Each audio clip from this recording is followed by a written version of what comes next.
Hi friends, എല്ലാവർക്കും നമ്മുടെ പുതിയൊരു വീഡിയോയിലേക്ക് വീണ്ടും സ്വാഗതം. സിന്ധു ആണ്.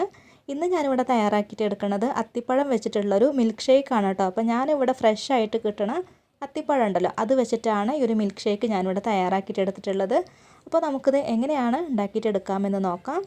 ഞാനിവിടെ ഇതുപോലൊരു ബോക്സ് അത്തിപ്പഴമാണ് കേട്ടോ എടുത്തിട്ടുള്ളത്. ഇനി ഇതിൽ നിന്ന് നന്നായിട്ട് പഴുത്ത അത്തിപ്പഴം ഒന്ന് എടുക്കുക, എന്നിട്ട് അത് നന്നായിട്ടൊന്ന് കഴുകി കൂടെ എടുക്കാം കേട്ടോ.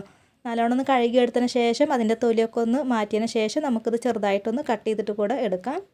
അത്തിപ്പഴം കഴിക്കുന്നത് വളരെയധികം നല്ലതാണ് കേട്ടോ. ഇതിൽ ധാരാളം അയണും ഫൈബറും വിറ്റമിൻസൊക്കെ അടങ്ങിയിട്ടുണ്ട്. പൈൽസ്, ഫിസ്റ്റുല, അസിഡിറ്റി പോലുള്ള കുടൽ സംബന്ധമായിട്ടുള്ള എല്ലാ പ്രശ്നങ്ങൾക്കും ഈ ഒരു അത്തിപ്പഴം വളരെയധികം നല്ലതാണ്. പിന്നെ ഇതുപോലെ ഫ്രഷ് ആയിട്ടുള്ള അത്തിപ്പഴം എല്ലായിടത്തും കിട്ടണം എന്നൊന്നുമില്ല കേട്ടോ. ഞാനിത് നാട്ടിലൊന്നും കണ്ടിട്ടൊന്നുമില്ല. ഇവിടെ തമിഴ്നാട്ടിലൊക്കെ സീസണൊക്കെ ആയാലും ഒരുപാട് കിട്ടണ ഒരു ഫ്രൂട്ടാണ് കേട്ടോ ഇത്. അപ്പോൾ ഇങ്ങനെ ഫ്രഷ് ആയിട്ട് കിട്ടിയില്ലെങ്കിലും കുഴപ്പമൊന്നുമില്ല. ഇതിൻ്റെ ഡ്രൈ ഫ്രൂട്ട്സ് ഒക്കെ ഉണ്ടല്ലോ, അതൊക്കെ നമുക്ക് എല്ലാ സൂപ്പർ മാർക്കറ്റിലൊക്കെ വാങ്ങിക്കാനൊക്കെ ആയിട്ട് കിട്ടും കേട്ടോ. അപ്പോൾ അതൊക്കെ നമുക്ക് വാങ്ങിച്ചിട്ട് ദിവസം 2 വീതമൊക്കെ കഴിക്കണതൊക്കെ വളരെയധികം നല്ലതാണ്. അപ്പോൾ ഞാനിത് നന്നായിട്ട് കഴുകി എടുത്തിട്ടുണ്ട്. ഇനി ഇതിൻ്റെ തൊലി ഇതുപോലെ ഒന്ന് മാറ്റി കൊടുത്തതിന് ശേഷം നമുക്കിത് ചെറുതായിട്ടൊന്ന് കട്ട് ചെയ്തിട്ട് എടുക്കാം. അപ്പോൾ ഈ ഒരു ഫ്രൂട്ട് ചെറിയൊരു മധുരം പുളിയൊക്കെ ആയിട്ടുള്ള ഒരു ഫ്രൂട്ടാണ്. പിന്നെ നമ്മുടെ ഒരു വീഡിയോ കണ്ടുകൊണ്ടിരിക്കുന്ന ആരെങ്കിലും ഈ ഒരു ചാനൽ സബ്സ്ക്രൈബ് ചെയ്യാതെ കാണുന്നവരൊക്കെ ഉണ്ടെങ്കിൽ പ്ലീസ് ഒന്ന് സബ്സ്ക്രൈബ് ചെയ്യണേ. പിന്നെ എന്തെങ്കിലും അഭിപ്രായങ്ങളൊക്കെ ഉണ്ടെങ്കിൽ അറിയിക്കാനും കൂടെ മറക്കരുത്. ലൈക്കും ചെയ്യാനായിട്ട് മറക്കരുത് കേട്ടോ. അപ്പോൾ എല്ലാ അത്തിപ്പഴം ഞാനിതിവിടെ കട്ട് ചെയ്തിട്ട് എടുത്തിട്ടുണ്ട്. ഇനി നമുക്കിതൊരു മിക്സിയുടെ ഒരു ജാറിലേക്ക് ഇട്ട് കൊടുക്കാം.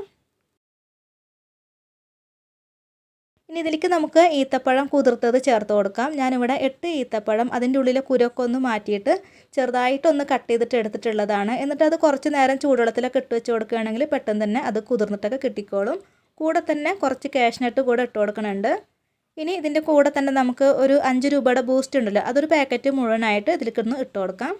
ഇതിന് പകരമായിട്ട് ഹോർലിക്സ് ചേർത്ത് കൊടുത്താലും മതി കേട്ടോ. ഏതായാലും കുഴപ്പമൊന്നുമില്ല. ഇനി നമുക്ക് നമ്മുടെ മധുരത്തിന് ആവശ്യമായിട്ടുള്ള പഞ്ചസാര കൂടെ ചേർക്കാം. ഞാനിതിലേക്ക് കുറച്ച് മാത്രമാണ് പഞ്ചസാര ഇട്ട് കൊടുക്കുന്നത്. കാരണം ഈത്തപ്പഴത്തിലും ബൂസ്റ്റിലും പിന്നെ ആ ഒരു അത്തിപ്പഴത്തിലൊക്കെ അത്യാവശ്യം നല്ല മധുരമുള്ളതാണ്. അപ്പോൾ അത് കാരണം ഞാൻ ഇതിലേക്ക് പഞ്ചസാര കുറവ് മാത്രമേ ചേർത്ത് കൊടുക്കണുള്ളൂ.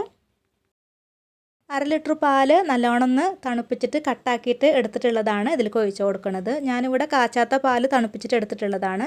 നിങ്ങൾക്ക് ഇങ്ങനെ ചേർത്ത് കൊടുക്കാൻ താല്പര്യമില്ലെങ്കിൽ നല്ലോണം ഒന്ന് കാച്ചിയെടുത്തതിന് ശേഷം ചൂടാറിയിട്ട് ഫ്രീസറിൽ വെച്ചിട്ടൊന്ന് കട്ടാക്കിയിട്ട് എടുത്താൽ മതി. ഇതൊന്ന് അടിച്ചിട്ടെടുക്കാം.